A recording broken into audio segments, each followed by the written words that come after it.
अगरतलास्थित श्री श्री चैतन्य गौड़ी मठ प्रांगणे उपविष्ट है कार्तिक मास अवलंबने मठस्य प्रधान सेवक परम पूज्यपाद श्रीमद् भक्ति कमल वैष्णव महाराज तत्वावधाने किछु भगवतीय कथा श्रवण करार चेष्टा करछि। परम पूज्यपाद त्रिदंडी स्वामी श्री भक्ति सौध गोविंद महाराज की আসুন আমাদের কথা চলছিল ভগবানের বাল চরিত্র লীলা এর উপরেই আমাদের চলছিল। সত্যব্রত ঋষি তিনি সমাধির মাধ্যমে গিয়ে যে সমস্ত বাল লীলা দর্শন করছেন, ভগবান বাল চরিত্র লীলার আমরা এই প্রমাণটি দেখতে পাচ্ছি আমরা দাপরেতে। যশোদা গৃহে যখন তিনি আবির্ভূত হয়েছিলেন তখন বাল লীলা করেছেন, এই লীলা আমরা দেখতে পাচ্ছি ভাগবত অনুসারে। কিন্তু সত্যব্রত ঋষি দাপর মানে কৃষ্ণ আবির্ভাবেরও প্রায় 1 লক্ষ বছর পূর্বেই মনে হয় তিনি এই লীলার দর্শন করেছেন। ভগবান শ্রীকৃষ্ণ যে দাপর যে এই লীলা করবেন এটা তিনি দাপরের 1 লক্ষ বছর পূর্বেই তিনি সব দর্শন করেছেন। যেমন রামলীলা মহর্ষি বাল্মীকি রাম আবির্ভাবের 60,000 বছর পূর্বেই তিনি বাল্মীকি রামায়ণ রচনা করে বসে আছেন। তাহলে এখানে বোঝা যাচ্ছে যে সমস্ত ঋষিগণ তাহারা ভগবানের আবির্ভাবের পূর্বে এই সব লীলা দর্শন করে তাহারা বর্ণনা দিয়ে গেছে, তাহারা আমাদেরকে দেখিয়ে দিয়েছেন যে ভগবানের লীলা দেখো কেমন, আর ঋষিদের দর্শনটা কেমন। তারা কি ভগবান? ভগবান তো হয় নাই, কিন্তু তাহারা কত যুগে কত বর্ষের পূর্বেই তাহারা ঘটনাগুলাকে প্রকাশ করে দিয়েছেন। আর সেই লীলা দেখুন আমরা দাপরেতে যশোদা গৃহে সেইগুলা বাল গোপাল চরিত লীলাতে সব দর্শন পাচ্ছি, একে পর পর পর পর সবই পাচ্ছি। বহু লীলা, 1টি 2টি লীলার কথা নয়। ভাগবত পড়তে গেলে ভাগবত যখন বাল চরিত লীলা দেখা যায় তখন বোঝা যায় গোপীদের সঙ্গে কত রকমের ভাবে তার কত লীলা, সখাদেরকে নিয়ে কত রকমের যে তিনি লীলা করছে। আর গোস্বামীর টিকা টিপ্পনি দেখলে বোঝা যায় যেন একটা সমুদ্রে মানে লীলা সমুদ্রে ডুবে যাচ্ছে, অন্তকুল কিনার খুঁজলে পাওয়া যাচ্ছে না। এদের এমন এমন ভাব প্রকাশ করছে এখানে গোস্বামী কথা। তো ভগবত লীলা অখণ্ড, খণ্ডিত নয়। ভগবত লীলা খণ্ডিত নয়, অখণ্ড লীলা। সেই জন্যে কোনো না কোনো স্থানে কোনো না কোনো ব্রহ্মাণ্ডে তার লীলা নিত্য চলতেই চলেছে, বিরাম নাই। হয়তো এখন আমরা কলিযুগে আছি, কিন্তু ওই দাপরের সেই সমস্ত লীলা এখনো কোনো না কোনো ব্রহ্মাণ্ডে চলছে। এলা অখণ্ড লীলা, খণ্ডিত নয়। সেইভাবেই সত্যব্রত ঋষি যে সমস্ত লীলা দর্শন পেয়েছেন সেই লীলা অনুসরণে আমরা আসব। তো ভগবান শ্রীকৃষ্ণ যে সমস্ত লীলার মধ্যে প্রবেশ করছেন আর সত্যব্রত ঋষি যা দর্শন করছেন সেগুলাকে দেখুন। আমরা চলছিলাম দামোদরাষ্টকম নমামিশ্বরম সচ্চিদানন্দ রূপম লসৎ কুণ্ডলং গোকুলে ভ্রাজমানম যশোদাভিয়োলুখ লাব্ধবমানম পরামৃষ্টমত্যন্তত দ্রুত্য গোপ্য। এখানে তিনি একটি শব্দ প্রয়োগ করছেন ঈশ্বর, নমামি ঈশ্বরম। ভগবান ঈশ্বর পরমেশ্বর এই শব্দটা অনেক অন্তর আছে। ভগবান নৃসিংহকেও বলা যায়, কুর্মকেও বলা যায়, বরাহদেবকেও বলা যায়, বামনকেও বলা যায়, কিন্তু এদেরকে ঈশ্বর বলা হয় না। এদেরকে ঈশ্বর বলা হয় কি? এদেরকে ঈশ্বর বলা হয় না, এদেরকে ভগবত শব্দ বাচ্যতে দেওয়া হয়েছে। কখনো নৃসিংহ ঈশ্বর, বামন ঈশ্বর, কুর্ম ঈশ্বর এগুলো কোথাও পেয়েছেন? কোথাও পাওয়া যায় না। কেন? এরা ঈশ্বর তত্ত্বের নয়, ভগবান তত্ত্বেতে। ষড় ভগ অষ্টি ইতি স ভগবান, যাহার মধ্যে 6 প্রকার ভোগ আছে তাহাদেরকে ভগবান পদবাচ্যতে দেওয়া হয়েছে। ঈশ্বর ঈশিতা, ঐশ্বর্যে ধাতু থেকে ঈশিতা, যাহার মধ্যে ঐশ্বর্য প্রকাশ পায়।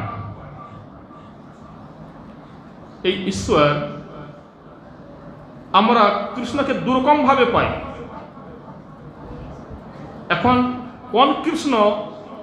এক হচ্ছেন নন্দন শ্রীকৃষ্ণ, আর এক হচ্ছেন বাসুদেব কৃষ্ণ।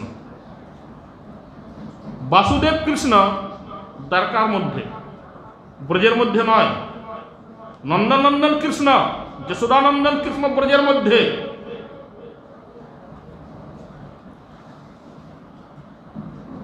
কৃষ্ণ বলতে কোন কৃষ্ণ? বিচার নন্দনন্দন শ্রীকৃষ্ণ, যশোদানন্দন শ্রীকৃষ্ণ ব্রজের ভিতরে, ব্রজের বাইরে। পাদম একম ন গচ্ছামি, তিনি বলছেন আমি ব্রজের বাইরে এক পাদও যাই না, আমি ব্রজের ভিতরে থেকে যা কিছু লীলা করি। পাদম একম ন গচ্ছামি। তাহলে বাসুদেব কৃষ্ণ তিনি মথুরার দ্বারকার কৃষ্ণ, তিনি ব্রজের নয়। যে দ্বারকার কৃষ্ণ, যে মথুরার কৃষ্ণ, তিনি হচ্ছেন ঈশ্বর স্থানে তিনি থাকবেন। তিনি ওখানে ঈশ্বরে পরমেশ্বরে আসতে পারেন না, তাকে পরমেশ্বর বাচ্যটি দেওয়া হয় নাই। বাসুদেব কৃষ্ণকে গোস্বামীগণ দেন নাই। আপনারা এখানে অনুবাদও দেখবেন, এখানে বলছেন, অনুবাদে দেখুন শেষের দিকে সচ্চিদানন্দ রূপ পরমেশ্বর, পরমেশ্বর শব্দ উচ্চারণ করা হয়েছে। পরমেশ্বর তাহলে নন্দনন্দন শ্রীকৃষ্ণ, যশোদানন্দন শ্রীকৃষ্ণকে এখানে পরমেশ্বর শব্দবাচ্যটি দেওয়া হয়েছে। তাহলে এই পরমেশ্বর শব্দবাচ্য পাওয়ার ফল কি দিচ্ছে? এনার মধ্যে আরো বিশেষ 4টি গুণ, বেণু মাধুর্য, লীলা মাধুর্য, রূপ মাধুর্য আর গুণ মাধুর্য। এই 4টি বিশেষতা এনার মধ্যে পাওয়া যায়। সেই জন্য ইনি হচ্ছেন পরমেশ্বর। বাসুদেব নন্দন কিন্তু পরমেশ্বর নয়, তিনি ঈশ্বর তত্ত্বের মধ্যেই থাকবেন। নন্দনন্দন শ্রীকৃষ্ণ তিনি পরমেশ্বর। তাই সেই সত্যব্রত ঋষি কৃষ্ণলীলা, কোন কৃষ্ণলীলা দর্শন করছেন? যে নন্দনন্দন শ্রীকৃষ্ণ, যশোদানন্দন শ্রীকৃষ্ণ, সেই পরমেশ্বর শ্রীকৃষ্ণের লীলায় তিনি দর্শন করছেন। তিনি বাসুদেব নন্দন শ্রীকৃষ্ণের কথা নয়। ওটা দ্বারকাপুরীর ভিতরে ওই লীলা চলে গেল। এই জন্য কৃষ্ণলীলা ভাগবতের দুটি, একটি পূর্বার্ধ, একটি উত্তরার্ধ, দুটি ভাগ করে দেওয়া হয়েছে। পূর্বার্ধের ভিতরে যত যা কিছু লীলা পাবেন ব্রজলীলার মধ্যে চলে আসবে। উত্তরার্ধে যখন যাবেন সব দ্বারকা লীলার ভিতরে চলে যাবে। ওই উত্তরার্ধে যখন প্রবেশ করবেন কৃষ্ণ তখন দ্বারকাপুরীর প্রবেশ করে গেল। আর এই ব্রজের ভিতরে নাই, ব্রজের কোনো শব্দ কোনো অংশই ওখানে পাবেন না। সেই জন্য সত্যব্রত ঋষি এখানে যা কিছু বর্ণনা দিচ্ছেন পরমেশ্বর ব্রজের ঘটনাগুলা দিচ্ছেন। তো তিনি এইরকম ঘটনা করতে, এইরকম লীলার মধ্যে দর্শন করছেন। আর তিনি দেখাচ্ছেন কি, তিনি একবার দেখছেন এই গোপাল, একটি ভাগবতে একটি শ্লোক পাওয়া যায়, তিনি সেখানে বর্ণনা দিচ্ছেন। এই শ্লোকটি আমি যখন প্রথম পিএইচডি পরীক্ষায় বসেছিলাম, পিএইচডিতে যখন বললাম তখন সেই শ্লোকটি আমার পিএইচডি দেখা গেল। তখন আমি অত বুঝলাম না, শ্লোকটির ভাবটা বুঝতে পারি নাই, যার জন্য উত্তরটাও দিতে, কিন্তু জানলাম না ভাগবতের শ্লোক। কিন্তু ভাগবতের কোন অধ্যায় থেকে কি বিষয় নিয়ে ধরেছে এটি আমার উপলব্ধির ভিতরে ছিল না, প্রায় 2011 সালে। তো শ্লোকে এখানে তিনি বলবেন, নায়ম সুখাপো ভগবান দেহি নাম গোপিকা সুত জ্ঞানী নাম চাত্ম ভূতা নাম যথা ভক্তি মতার্মিত। ভগবান এখানে বলছেন যে আমি এই যোগী ঋষি আর এই গোপীদের ভিতরে যে লীলা, যোগীদের দ্বারা প্রদত্ত বস্তু ততটা আমার সুখ হয় না, তাহারা আমার এই বাল লীলাও তাহারা দর্শন, আমার কোন লীলাই তাহারা দর্শন করার অধিকারও পায় না। একমাত্র এই ব্রজের গোপীগণের সঙ্গে যে একটা, কালকে আমরা কি কথা শুনেছিলাম, কোন আনন্দের কথা শুনেছিলাম? হ্যাঁ, পরমানন্দ, বিরহানন্দ। তো বিরহানন্দের যে সমস্ত ভক্তগণ, তাদেরকে আমি যে বিরহানন্দের মাধ্যমে যে তাদেরকে আনন্দ দেই, এর থেকে আর উত্তম আনন্দ জগতে আর কোনো আনন্দই থাকে না। বিরহানন্দের একটা বর্ণনা দিচ্ছেন তিনি। সেই বিরহানন্দের কাছে তিনি পর্যন্ত নিজে এখানে স্বীকার করছেন, নায়ম সুখাপো ভগবান দেহি নাম গোপিকা সুত, তিনি নিজে প্রকাশ করছেন। এই বিরহানন্দে যেসব গোপীগণ আস্বাদন করছেন, যেভাবে তারা দুঃখী এর মধ্যে ডুবে যাচ্ছেন, কিন্তু এর যে সুখ, এর যে আনন্দ, আমি তো নিজেও কোনো কিছু উপলব্ধি করতে পারছি না। আমাকে নিয়ে তারা এত আনন্দ উপলব্ধি করছে, আমাকে নিয়ে তারা এত আনন্দ পাচ্ছে, কিন্তু সেই আনন্দটি আমার মধ্যে প্রকাশ পাচ্ছে না কেন? আমি কেন ওটি উপলব্ধি করতে পারছি না? এইটা একটা বিশাল একটা তার মানে আকাঙ্ক্ষা দেখা দিচ্ছে তার ভিতরে। নায়ম সুখাপো বলছেন, আমিও একটা সুখ অনুভব করতে পারছি না, যে সুখটা গোপীগণ রাধারানী যে সুখটা অনুভব করছে, এবং ব্রজবাসী ভক্তগণ মা যশোদা যে সুখ অনুভব করছেন, এই সুখটা তো আমি পাচ্ছি না।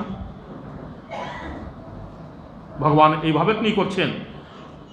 আর কি বলছেন, জ্ঞানী নাম চ ভূতানাম, যে সমস্ত জ্ঞানী,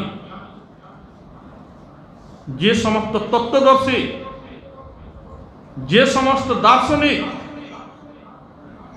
তাহাদের মধ্যেও এই সুখটি প্রকাশ পায় না।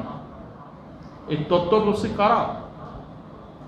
আমাদের ভারতীয় যারা দার্শনিক, তাহাদেরকে এমনি দার্শনিক 10 প্রকার পাওয়া যায়, শাস্ত্রসঙ্গত ভাবে 10 প্রকার দার্শনিক দেখা যায়, কিন্তু 10-এর মধ্যে ভাগবতে 3 দার্শনিককে প্রধান স্থান দিয়েছেন, 10কে দেন নাই।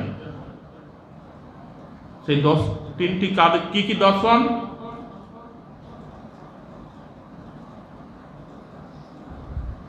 আর 10টি দর্শন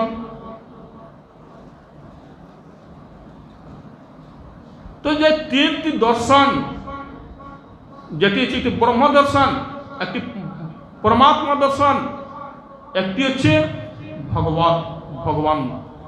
ভগবত দর্শন। এই 3টি দর্শন, এটি দার্শনিক বলা হয় এদেরকে। তো এই 3 দর্শনকে তিনি বলছেন, এই 3 দর্শনের মধ্যে যে সমস্ত জ্ঞানী এবং যে সমস্ত পরমাত্মা দর্শী, যে সমস্ত যোগী এবং যে সমস্ত ভক্ত যারা ভগবত দর্শনের, এদের মধ্যেও যারা ভগবত দর্শী, এদের মধ্যেও আবার যে সমস্ত ব্রজবাসীগণ,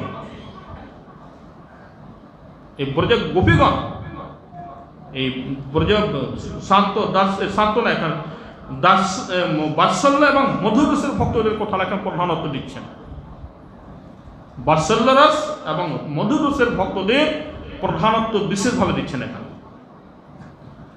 এদের কাছে বলছে, আমিও এইটাকে উপলব্ধি করতে পারছি না।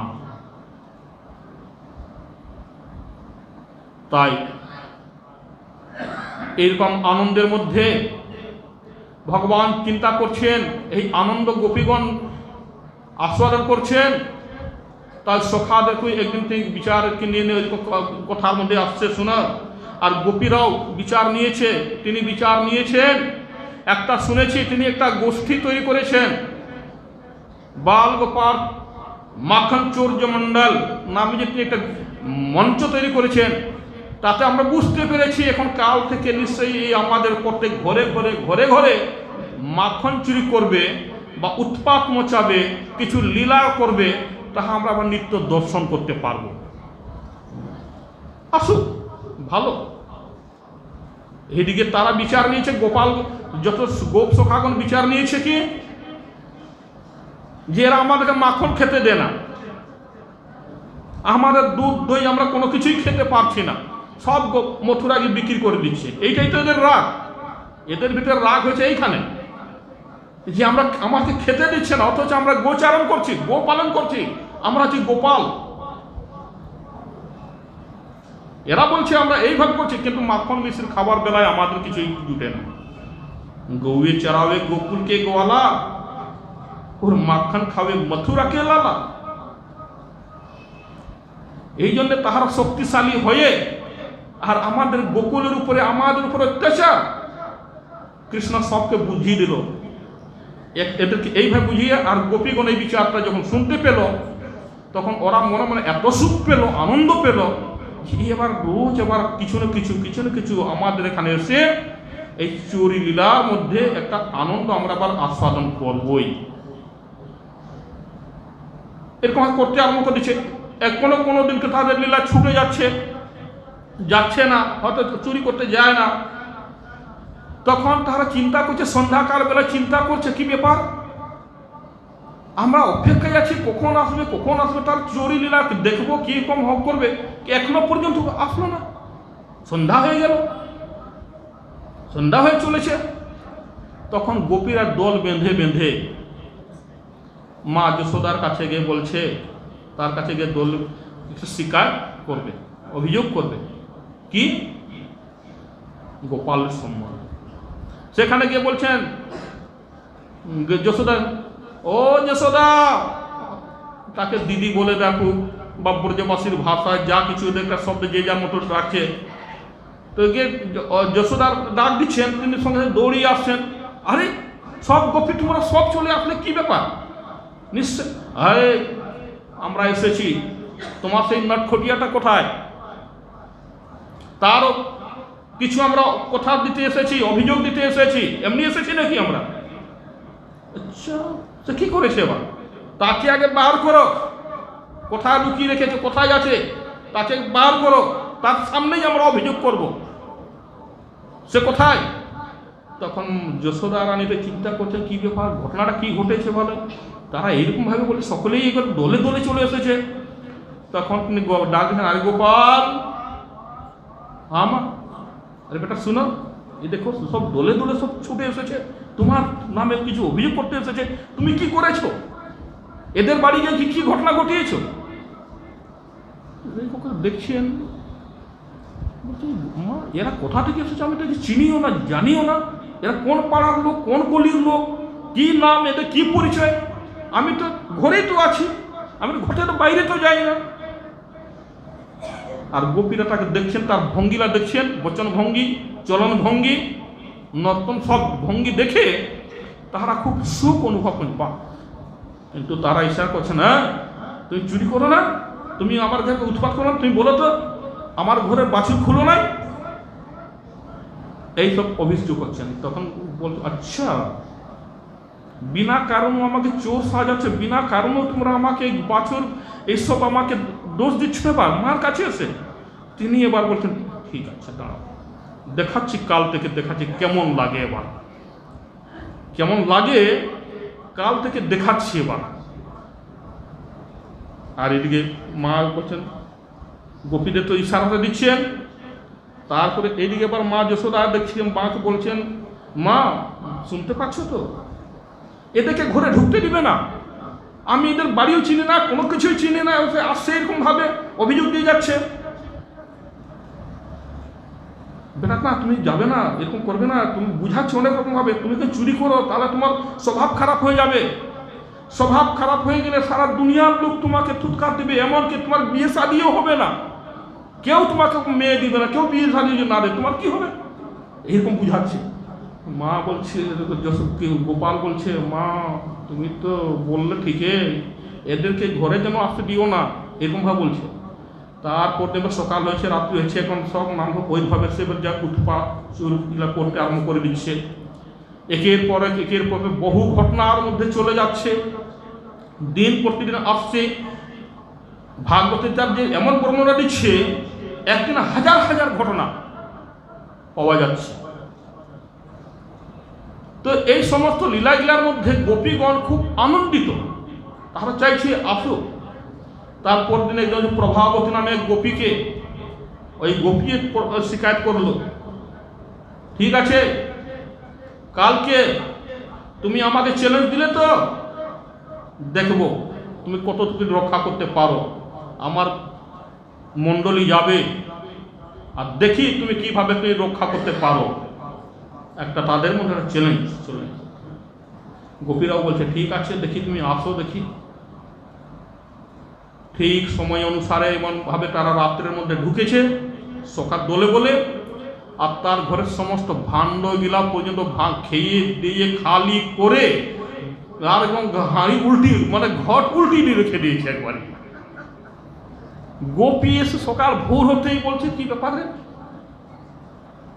মাখন সব শেষ, উল্টানো ঘট। ও তাহলে এসেছিল রাত্রের মধ্যে, এসেছে এরা কখন করে চলে গেছে, আচ্ছা। তারপরে বলছেন দেখলে তুমি আমাকে চ্যালেঞ্জ দিয়েছিলে না। আবার রানী গিয়ে বলছে কখনো কখনো এইরকম ঘটনা অনেক দেখা যাচ্ছে ভাগবতে। তো আমরা একটু প্রসঙ্গে চলি, এখানে এই প্রসঙ্গে একটা লীলা বিষয় যাচ্ছি না, কেমন চোর। দেখুন তার চোরের মধ্যে শুধু একটি চোরের ঘটনা নয়, হাজার হাজার চোর এখন পাওয়া যাচ্ছে। তাই আমাদের গোস্বামীগণ তাহাকে কেমন ভাবে তাকে চোর স্থাপনা করছে,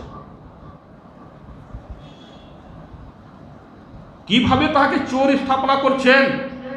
ব্রজে প্রসিদ্ধম নবনীত চৌরম গোপাঙ্গনাম চ দুকুল চৌরম অনেক জন্মার্জিত পাপ চৌরম চৌরাগ্রগণ্যাম পুরুষম নমামি।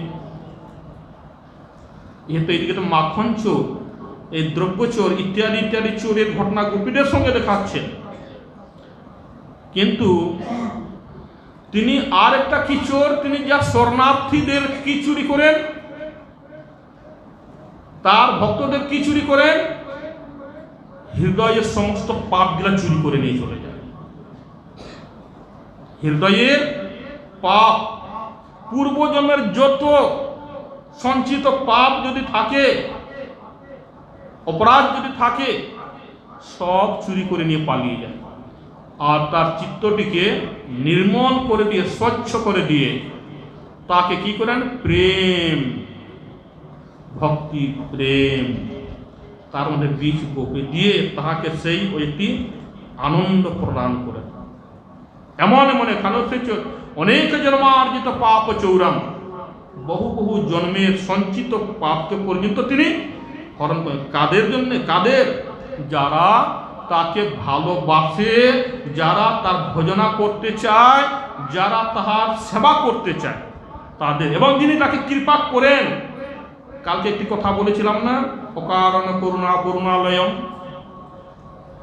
তিনি একটু হেতুর সঙ্গে কৃপা করা আর একটি অহেতুকী ভাবে কৃপা করা, দুটির অন্তর আছে। কিন্তু যখন তিনি অহেতুকী কৃপা করছেন, তিনি যখন কৃপা করছেন আমি একে চাই, একে আমি কৃপা করবো, একে আমার সবাই অধিকার দিব, একে আমি আমার লীলা থেকে অধিকার দিব, আমার ব্রজে থেকে রাখবো, যাকে এইভাবে তিনি অহেতুকী কৃপা করছেন, তখন অনেক জন্মার্জিত পাপ চৌরাম, তার সেই সমস্ত পাপগুলাকে তিনি নিজেই হরণ করে চুরি করে নিচ্ছেন, আর তার স্থানটিকে, হৃদয়টিকে স্বচ্ছ করে দিচ্ছেন। এমন হচ্ছেন চোর। শুধু মাখন চুরি নয়, আপনার আমার সকলের চুরি করে রেখে বসে আছে। চুরি করেছে বলে সেই পাগলা চুরি করে নিচ্ছে বলে আমরা এখানে তার কথাটা শুনতে চাইছি, তার কাছে তার কথা আমাদের আনন্দ নিতে চাইছি। অন্য কথা শুনতে ভালো লাগে না, কিন্তু তার কথা শুনতে খুব ভালো লাগে। কেন? চিত্তটি পরিষ্কার বলে। কীর্তন কত ভালো, কেন? চিত্তটি সেই ওই ধূলিকণ, ওই অনর্থগুলা, ওই আবর্জনাগুলা না থাকার জন্যে ভগবত কথায় প্রীতি দেখা যায়। শ্রীরাধিকায়া হৃদয়স্য চৌরম নবামুদস্যামলকান্তি চৌরম পদাশ্রিতানাম চ সমস্ত চৌরম চৌরাগ্রগণ্যাম পুরুষম নমামি। যাদের যাদের চুরি করেছেন তাহাদের যে কি দোষা, তারা কখনো থাকতে পারে না কোনো অবস্থাতে। বিরহের মধ্যে রাধারানীর তিনি রাধারানীর গোপীদের যে চুরি, গোপীদের যে হৃদয়ের সমস্ত পাপ চুরি করে দিয়েছে, তার জন্য গোপীরা তো বিরহের মধ্যে দেখা দিচ্ছে। রাধারানীরও যখন চুরি করছে, রাধারানীও দেখাচ্ছেন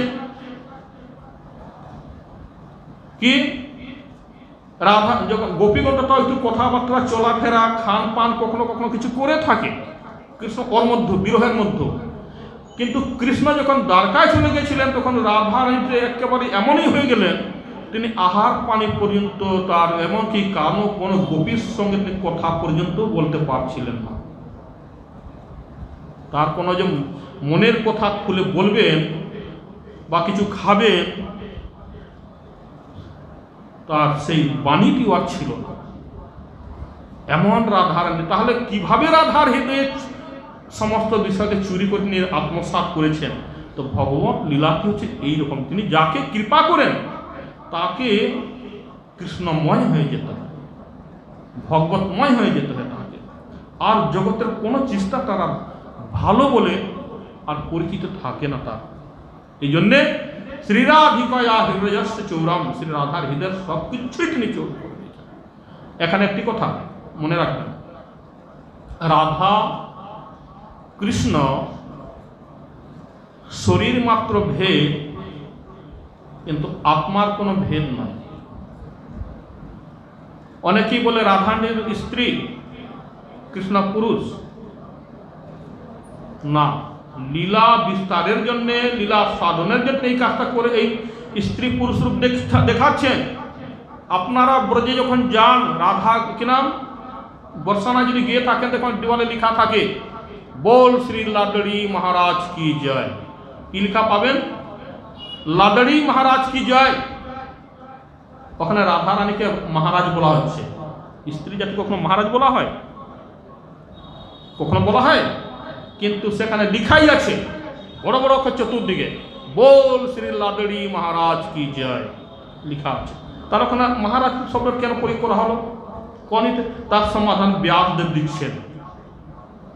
ব্যাসদেব কি দিচ্ছেন? উভয় রাধা কৃষ্ণয়ঃ অনয়ঃ অভেদ তত্ত্ব। রাধা কৃষ্ণয়ঃ অনয়ঃ অভেদ তত্ত্ব। অনয়ঃ এই দুই, কে কে? রাধা এবং কৃষ্ণ এই দুই অভেদ। তা বেদব্যাসের ভাষা, আমার ভাষা নয়। তো বেদব্যাস যখন এখানে অনয়ঃ বলে দিলেন, যখন এই রাধা এবং কৃষ্ণ দুজন অভেদ, একাত্মা, কেবল লীলা বিস্তার যে শরীর মাত্র ভেদ, এটি মনে রাখবেন, আর অন্য কিছু নাই। অকিঞ্চনীকৃত পদাশ্রিতম যাহা করোতি ভিক্ষাম পথি গেহহীনাম কেনাপ্য ভীষ্ণ চূর ইদ্রে দৃষ্টঃ সুতবান জগত্রয়ী। দেখুন তিনি কিরকম চোর, যাহারা অকিঞ্চনী, এই যে সাধু সন্তগণ, শিলঞ্চ বৃত্তি যস্য অস্তি সহ অকিঞ্চন। অকিঞ্চনা নাম শিলঞ্চ বৃত্তি येषां मध्ये वर्तते ते सर्वे अकिंचनाः वर्तन्ते। শিলঞ্চ বৃত্তি, সাধু সন্তগণ দেখবেন তাহাদের নামে কিছুই খুঁজলে পাবেন না, না তাদের ব্যাংক ব্যালেন্স পাবেন, না জায়গা জমি পাবেন, না ঘর বাড়ি পাবেন, না তাদের কোনো কিছুই পাবেন, কোনো কিছুই পাবেন না নিজস্ব নামে। আর তাহারা মহানন্দে আছে, তাহারা মহানন্দে বিচরণও করছে। ভগবান এমনই তাদেরকে ভাবে রেখেছেন, এদেরকে অকিঞ্চন। এরা কোন আনন্দতে, কি বস্তুতে তাহারা সারাটা জীবন তারা এরকম আনন্দময় জীবন কাটাচ্ছে? ভগবত নামের আনন্দতে, ভগবত নাম আনন্দতে তাহারা আনন্দিত হয়ে আছেন। নাম কিরকম?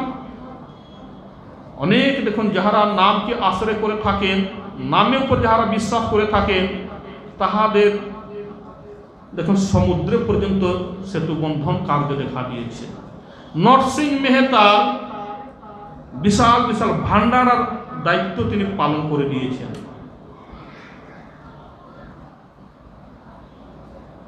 তো এই ধরনের ঘটনা ইতিহাসে দিচ্ছে। তো এই অকিঞ্চনদের যে সমস্ত হৃদয় থেকে যে সাফ পরিষ্কার পরিচ্ছন্ন, তাহারা তার নামে আধারিত হয়ে তাহারা জীবনকে বিচারছে। সর্বত্র সম্মান, বিদ্বন্ত চ নিরপত্বঞ্চ নৈব তুল্য কদাচন, স্বদেশে পূজ্যতে রাজা বিদ্বান সর্বত্র পূজ্যতে। বিদ্বান এবং রাজার মধ্যে অন্তর দেখাচ্ছেন, রাজার পূজা স্বদেশেতে, বিদ্বানের পূজা সর্বত্র। কারণ বিদ্যত্বঞ্চ নিরপত্বঞ্চ নৈব তুল্য কদাচন, এই দুইজনের তুলনা কখনো এক করা যায় না, বা রাজা এবং পণ্ডিতের, সাধু সন্তের।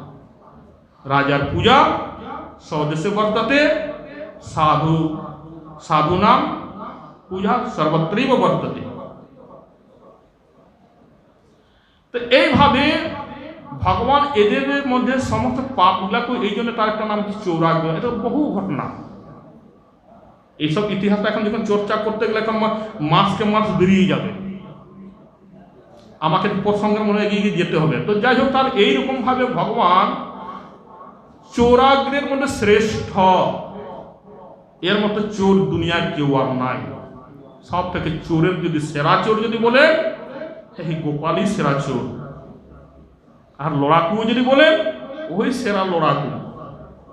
সবটাতে তিনি ইতিহাস শাস্ত্রে দেখাচ্ছেন। তো যাই এইরকম ভাবে তার বহু চোরের ঘটনাগুলা এসে শেষ পর্যন্ত ব্রজবাসীগণ পর্যন্ত এতভাবে তাহারা উদ্বিগ্ন হয়ে উঠেছে, মা যশোদার কাছে তাহারা এমন এমন অভিযোগ তুলছে। একদিন মা যশোদা নিজে চিন্তা করছেন যে এতভাবে এই গোপীগণ এসে, এই ব্রজবাসীগণ এসে রোজ রোজ রোজ রোজ আমার ছেলের সম্বন্ধে এতভাবে তাহারা শিকায়ত করে চলে যাচ্ছে, আর আমি তার কোনো শুনেই যাচ্ছি, ব্যবস্থাও নিতে চাইছি না। আর এখন তো বাচ্চা ছেলে, বয়সটা এখন বেশি নয়, বাচ্চা। যদি এখন থেকে যদি এর কোনো ব্যবস্থা না নেওয়া যায়, তো জানি না পরবর্তীকালে এর চরিত্র, এর স্বভাবটা কেমন হয়ে উঠবে। তখন সমাজের লোক, দেশের লোক তার সম্বন্ধে কিরকমই ধারণা নেবে। আবার বিচার করছেন, ঘটনা এটাও হতে পারে, আমি তো মা হয়েছি, কিন্তু কোনোদিন তো মা হয়ে আমার পুত্রের জন্য কোনোদিনকে তো আমি মাখন মিশ্রি থেকে কোনো কিছু তো করে তো খাওয়াই না তাকে। আমার হয়তো দাস দাস, এরা সব ধনিষ্ঠা, এরা সবই তো আছে, এরা সব করছে, এদের হাত থেকে তৈরি চিলাই আমি তাকে খাওয়াই। হয়তো সেই চিলাটা হয়তো সুস্বাদু করে ভাবে হয় না, দাসীর হাতের তৈরি। দাসী আর কতটুকু যত্ন নিয়ে করবে, কতটুকু দায়িত্ব নিয়ে করবে? নিশ্চয় মনে হয় তাদের হাত থেকে তৈরি চেয়ে, অথচ আমার ঘরে সবাই পরিপূর্ণ আছে, কিন্তু দাসীর হাতে তৈরি থাকার ধরুন হয়তো সুস্বাদু হচ্ছে না। আর সেই গোপীগণ তাহারা যে ঘরে তৈরি করছে, তাহারা নিজ নিজ ছেলে মেয়েদের খাওয়াবার জন্য তারা তৈরি করে, ওরা তো দাস দাসী দিয়ে তৈরি করে না। এই জন্য ওদের হাত থেকে ও যে তৈরি সেটা সুস্বাদু, সেই জন্য মনে হয় আমার গোপাল মনে হয় সেখানে কিছু খেয়েছে কোনো সময়, সেটা তার লোভ উঠে বারবার খেতে ইচ্ছা, সেই জন্য চুরি করতে যায়। মার হাতের রান্না আর দাসীর হাতের রান্নায় আকাশ পাতাল অন্তর। মার ভালোবাসা, দাসীর ভালোবাসা আকাশ পাতাল অন্তর। মাও চিন্তা করে নিশ্চয়ই আমার তো এখানে অভাব তো কিছুই নাই, কিন্তু আমি করি না, দাসীরা করে সব। এই জন্যে আমার ছেলেটি ঠিকভাবে খায় না। আর আমি খাবার সময়ও হয়তো একটু কিছু দিলাম, বেটা বলে মা মা মা মা বলে আসলো, ভুক লাগছে, ক্ষুধা লাগছে, ক্ষুধা লাগছে, একটু আসলো, একটু খাবি দিলাম, আর ছেড়ে হয়তো আমি আবার নিজের কাজে চলে গেলাম, আর তো দাসীরা খুব খাওয়াচ্ছে। এইরকম বিভিন্ন রকম বিষয়গুলোকে তিনি শঙ্কার মধ্যে নিচ্ছেন। তো যাই হোক, এখন পুত্রকে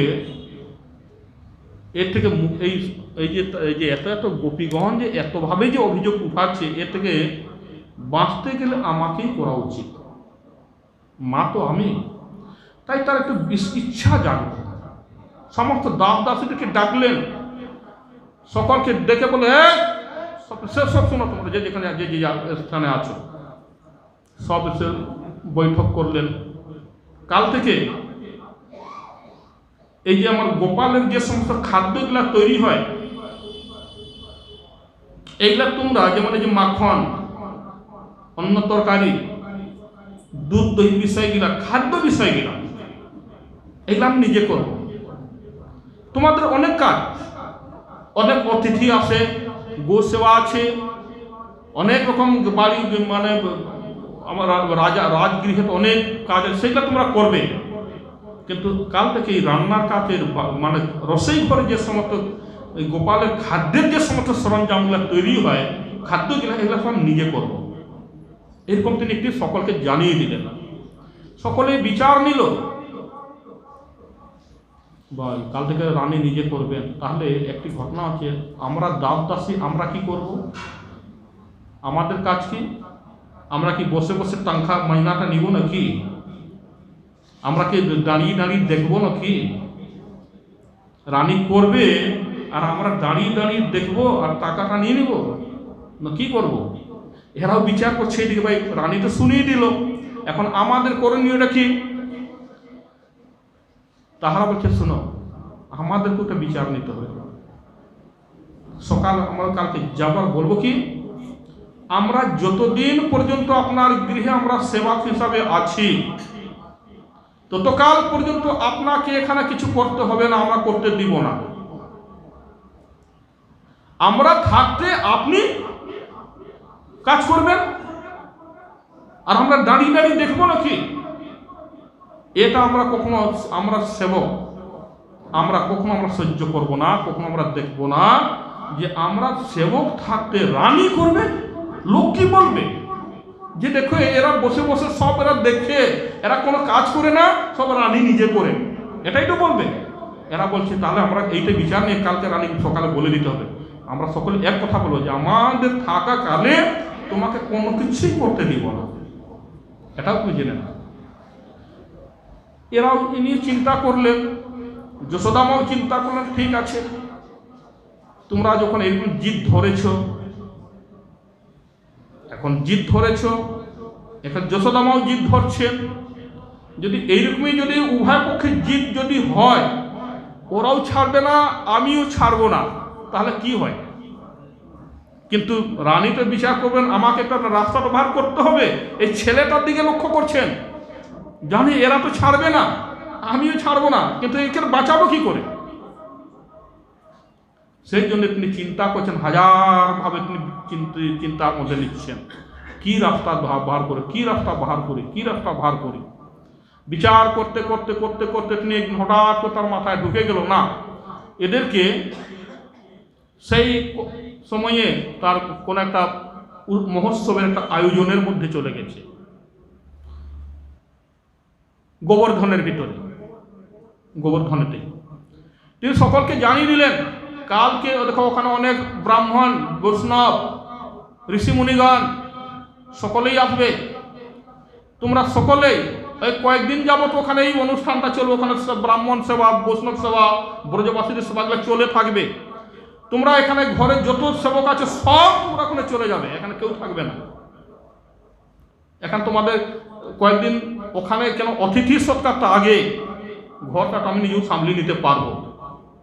এইভাবে নিয়ে একটি বিচার নিয়ে সকলকে ডেকে আবার কেন এদেরকে সরাসরি নিষেধ তো করতে পারবো না, ছাড়বো না, সেই জন্য তাদেরকে ডেকে আবার ওইভাবে তখন সেই কথা অনুসারে তারপরে কি বলছেন, একদা গৃহ দাসেষু যশোদানন্দ গেহিনী কর্মান্তর নিযুক্তাসু।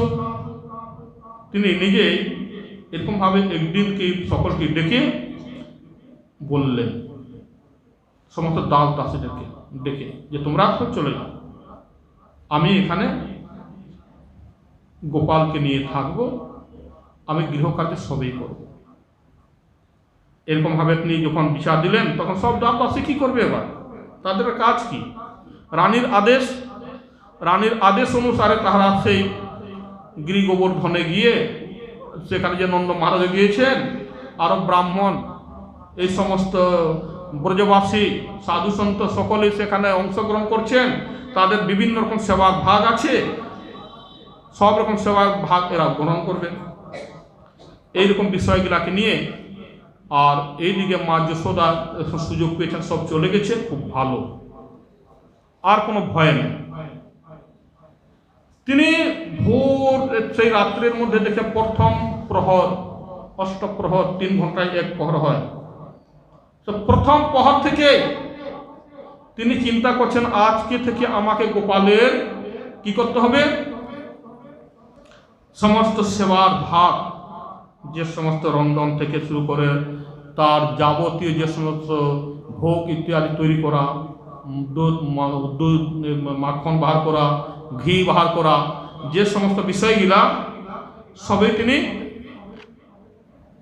ব্যবস্থা নিচ্ছেন, চিন্তা করছেন। তো কিভাবে রাত্রে গোপালকে শুইয়ে দিয়েছেন, শুয়েও দিয়েছেন, শুয়াবার পরে তিনি এই সমস্ত চিন্তা করতে করতে তিনি সেবার মধ্যে তিনি চিন্তা করছেন কিভাবে। আর দেখুন মা যশোদা সব সময় তিনি কি করতেন, গোপালের গুণকীর্তনে তিনি থাকতেন, ভগবত লীলা নিয়েই তিনি থাকতেন। সেই রাত্রেও তিনি যখন গোপালকে শুয়েছেন, তিনিও দিকে শুয়েছেন, তার মধ্যে থেকেও তিনি দেখছেন কি,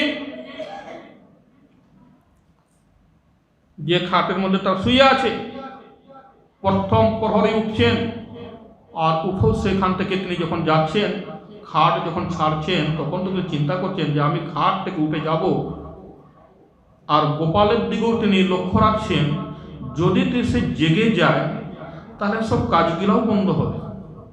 সেই জন্য তিনি ধীরে ধীরে ধীরে সারা দিনও তিনি ভগবত নাম গোপালের কীর্তন করছেন, আর কিভাবে ধীরে সুস্থের সঙ্গে কাজও করছেন। অগ্রে করুণামত পাণ্ডবানাং